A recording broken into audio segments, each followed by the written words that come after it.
दोस्तों, स्वागत है आप लोगों का जीके विद अर्जुन चैनल पे। आज हम लोग देखेंगे एसएससी जीडी रेलवे और एनटीपीसी में बार बार पूछे जाने वाले प्रश्न।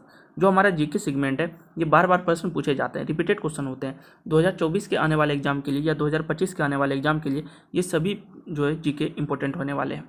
इससे पहले हम लोग आगे बढ़ें क्वेश्चन की तरफ, अगर आपने जीके विद अर्जुन चैनल को अब तक सब्सक्राइब नहीं किया है, प्लीज़ जरूर कर दें, क्योंकि इससे हमारा मोटिवेशन मिलता है और हम आपके लिए बेस्ट से बेस्ट क्वेश्चन लेके आते हैं।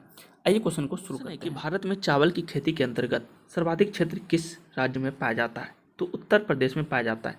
चावल की खेती के अंतर्गत सर्वाधिक क्षेत्र जो है वह उत्तर प्रदेश में पाया जाता है। अगला क्वेश्चन है कि भारत के किस क्षेत्र को चावल का कटोरा कहा जाता है? कृष्णा और गोदावरी डेल्टा क्षेत्र को चावल का कटोरा कहा जाता है। किसको? कृष्णा और गोदावरी डेल्टा क्षेत्र को चावल का कटोरा कहा जाता है भारत में। इससे पहले कि आगे बढ़े, अगर आप एसएससी जीडी हो, पुलिस हो, एनटीपीसी, रेलवे या किसी भी एग्जाम के जनरल कंपटीशन के एग्जाम की तैयारी कर रहे हैं, ये सभी क्वेश्चन आपके लिए इंपॉर्टेंट होने वाला है, क्योंकि ये सभी प्रीवियस ईयर क्वेश्चन है और पूछे गए क्वेश्चन है। इससे पहले कि हम लोग आगे बढ़ें, अगर जीके विद अर्जुन चैनल को अगर आपने दोस्तों सब्सक्राइब नहीं किया है तो प्लीज़ जरूर कर दें एक लाइक करके। अगले क्वेश्चन क्यों चलते हैं। क्वेश्चन है कि जया, पद्मा, पूषा, सुगंधा 5, जमुना, कृष्णा किस फसल की उन्नत किस्म है, यानी कि अच्छी किस्म है? तो ये धान की किस्म है। क्या? जया, पद्मा, पूषा, सुगंधा 5, जमुना, कृष्णा ये सभी धान के फसल की अच्छी किस्म है। नेक्स्ट क्वेश्चन है कि ग्रीन गोल्ड किसकी किस्म है? तो चाय के जो किस्म है, चाय का जो ये किस्म है, ये ग्रीन गोल्ड के नाम से जाना जाता है इसको। क्या? चाय का। नेक्स्ट क्वेश्चन है धान की फसल में किस जीव का प्रयोग जैव उर्वरक के रूप में किया जाता है? नील हरित शैवाल का प्रयोग जैव उर्वरक के रूप में किया जाता है। धान की फसल में किस जीव का जैव उर्वरक के रूप में किया जाता है? तो नील हरित शैवाल का प्रयोग किया जाता है। नेक्स्ट क्वेश्चन है मध्य प्रदेश के किस जिले को कपास की खेती के कारण उसे सफेद सोने का क्षेत्र कहा जाता है? देखिए, सफेद सोना जो कहा जाता है मध्य प्रदेश का खरगोन जिला, मध्य प्रदेश के खरगोन जिले को जो है ये सफेद सोने के नाम से जाना जाता है। नेक्स्ट क्वेश्चन है भारत के किस राज्य को शक्कर का कटोरा कहा जाता है? शक्कर के या चीनी के बात बराबर है। शक्कर का कटोरा या चीनी का कटोरा उत्तर प्रदेश को कहा जाता है। भारत के उत्तर प्रदेश राज्य को चीनी का कटोरा या शक्कर का कटोरा कहा जाता है। नेक्स्ट क्वेश्चन है भारत के सर्वाधिक क्षेत्र में कौन सी मिट्टी पाई जाती है? तो जलोढ़ या कछाड़ी। जलोढ़ मिट्टी को ही कछाड़ी मिट्टी कहा जाता है। तो भारत में सर्वाधिक क्षेत्र में, यानी भारत के जो देश हैं वो सबसे ज़्यादा मिट्टी अगर पूछेगा तो जलोढ़ मिट्टी पाया जाता है, उसी को कछाड़ी मिट्टी कहा जाता है। नेक्स्ट क्वेश्चन है रेगुड़ मृदा को किस अन्य नाम से जाना जाता है? तो काली मिट्टी के नाम से रेगुड़ मृदा, यानी रेगुड़ मिट्टी को किस नाम से जाना जाता है? तो काली मिट्टी के नाम से। नेक्स्ट क्वेश्चन है रेगुड़ मृदा की सर्वाधिक विस्तार किस राज्य में है? तो महाराष्ट्र में। रेगुड़ मिट्टी की सर्वाधिक विस्तार तो महाराष्ट्र राज्य में है। नेक्स्ट क्वेश्चन है कि मालवा का पठार जो है, मालवा के पठार में किस मृदा की अधिकता है? काली मृदा, यानी काली मिट्टी की। मालवा के पठार में किस मृदा की अधिकता है? काली मिट्टी की है। नेक्स्ट क्वेश्चन है चंबल घाटी का निर्माण किस भौगोलिक प्रक्रिया से हुआ है? तो अवनालिका अपरदन से हुआ है। चंबल घाटी का निर्माण किस भौगोलिक प्रक्रिया से हुआ है? अवनालिका अपरदन से हुआ है, याद रखेंगे। नेक्स्ट क्वेश्चन है कि चाय के बागानों के लिए कौन सी मिट्टी जो है वह उपयुक्त है? लेटेराइट मिट्टी। चाय के बागानों के लिए लेटेराइट मिट्टी उपयुक्त है। नेक्स्ट क्वेश्चन है कि दोमट मिट्टी जो है, दोमट मिट्टी में कौन से कण पाए जाते हैं? गाद, मृत्तिका व रेत। गाद, मृत्तिका व रेत ये दोमट मिट्टी में कण पाए जाते हैं। भारत की मृदुओं में जो किस सूक्ष्म तत्व की सर्वाधिक कमी होती है? कमी के बारे में पूछ रहा है, तो जस्ता का। भारत के मिट्टी में यानी मृदाओं में किस सूक्ष्म तत्व की सर्वाधिक कमी होती है? तो जस्ता की कमी होती है। नेक्स्ट क्वेश्चन है गंगा के मैदान की पुरानी जलोढ़ मृदा क्या कहलाती है?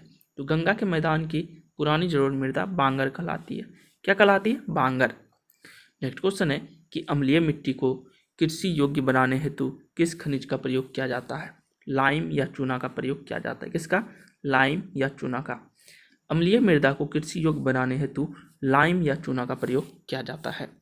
नेक्स्ट क्वेश्चन है भारत में सर्वाधिक क्षारीय मृदा किस राज्य में पाई जाती है? तो क्षारीय मृदा की बात आई है तो उत्तर प्रदेश राज्य में पाया जाता है। कहाँ पे? उत्तर प्रदेश राज्य में। अगले क्वेश्चन क्यों चलते हैं।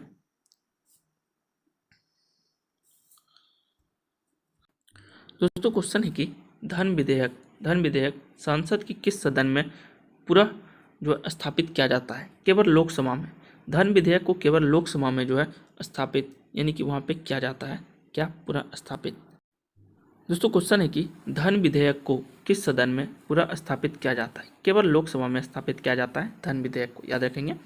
नेक्स्ट क्वेश्चन है कि धन विधेयक राज्य विधानमंडल के किस सदन में प्रस्तुत किया जाता है? तो धन विधेयक को केवल विधानसभा में प्रस्तुत किया जाता है। तो यहाँ राज्य विधानमंडल की बात आई है तो इसलिए केवल विधानसभा होगा। धन विधेयक को किस राज्य विधानमंडल में? केवल विधानसभा में प्रस्तुत किया जाता है। नेक्स्ट क्वेश्चन है बजट की रूपरेखा किस भाग के द्वारा तैयार की जाती है? तो बजट की रूपरेखा जो है आर्थिक कार्य विभाग द्वारा तैयार की जाती है। किसके द्वारा? आर्थिक कार्य विभाग द्वारा। अगला क्वेश्चन है करों और सरकारी कामकाज के निर्वहन में हुई अन्य प्राप्तियां के संघीय सरकार को प्राप्त होने वाला राजस्व किस निधि से जमा होता है? तो भारत की संचित निधि से। किसके द्वारा? करों और सरकारी कामकाज में जो होता है वो भारत की संचित निधि से जो है राजस्व की कमी प्राप्त की जाती है। नेक्स्ट क्वेश्चन है आर्थिक सर्वेक्षण प्रतिवर्ष संसद में कब प्रस्तुत किया जाता है? कि आगामी वर्ष के बजट के प्रस्तुतिकरण से पहले यानी पूर्व। आर्थिक सर्वेक्षण प्रतिवर्ष संसद में कब प्रस्तुत किया जाता है? तो आगामी वर्ष के बजट के प्रस्तुतिकरण से पूर्व किया जाता है। क्वेश्चन है कि कोई विधेयक धन विधेयक है अथवा या नहीं, इसका निर्णय कौन करता है? तो लोकसभा का अध्यक्ष करता है। कोई विधेयक धन विधेयक है या नहीं, इसका निर्णय कौन करता है? लोकसभा का अध्यक्ष करते हैं।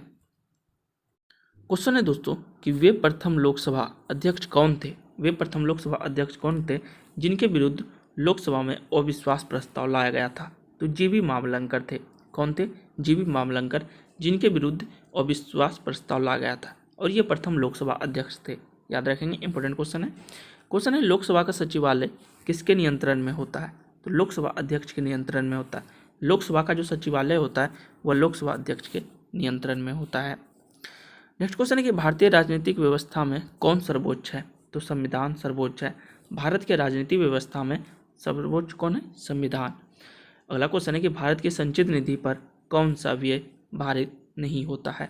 भारत के प्रधानमंत्री का वेतन और भत्ते। भारत की संचित निधि पर कौन सा व्यय भारित नहीं होता है? तो भारत के प्रधानमंत्री का वेतन और भत्ते जो होता है वह संचित निधि पर व्यय भारित नहीं होता है। नेक्स्ट क्वेश्चन है दोस्तों पंचायत का चुनाव अगले अंतराल पर होता है। पंचायत का जो चुनाव होता है वो प्रत्येक 5 वर्ष के अंतराल पे होता है। कितने वर्ष के अंतराल पे? 5 वर्षों के अंतराल पे होता है, याद रखेंगे। नेक्स्ट क्वेश्चन है दोस्तों किस अनुच्छेद बोल रहा है कि किस अनुच्छेद के अंतर्गत पंचायत को संवैधानिक दर्जा प्रदान किया गया है? तो अनुच्छेद 243 के अंतर्गत। अनुच्छेद 243 के अंतर्गत पंचायतों को संवैधानिक दर्जा प्रदान किया गया है। नेक्स्ट क्वेश्चन को चलते हैं। क्वेश्चन है कि राष्ट्रीय पंचायती राज दिवस कब मनाया जाता है? 24 अप्रैल को मनाया जाता है राष्ट्रीय पंचायती राज दिवस। नेक्स्ट क्वेश्चन है भारत में सर्वप्रथम पंचायती राज प्रणाली का शुभारंभ कब और कहाँ हुआ था? तो 2 अक्टूबर 1959 को राजस्थान के नागौर जिला में हुआ था पंचायती राज प्रणाली का शुभारंभ। अगले क्वेश्चन को चलते हैं। त्रिस्तरीय पंचायती राज प्रणाली स्थापित करने का अनुशंसा सर्वप्रथम किस समिति द्वारा किया गया था? तो बलवंत राय मेहता समिति। कौन सा? बलवंत राय मेहता समिति। यह था इंपॉर्टेंट क्वेश्चन। अगर आपने जीके विद अर्जुन को अब तक सब्सक्राइब नहीं किया है प्लीज़ जरूर कर दें इस तरह के इंपॉर्टेंट क्वेश्चन के लिए। थैंक यू, जय हिंद, मिलते हैं अगले वीडियो।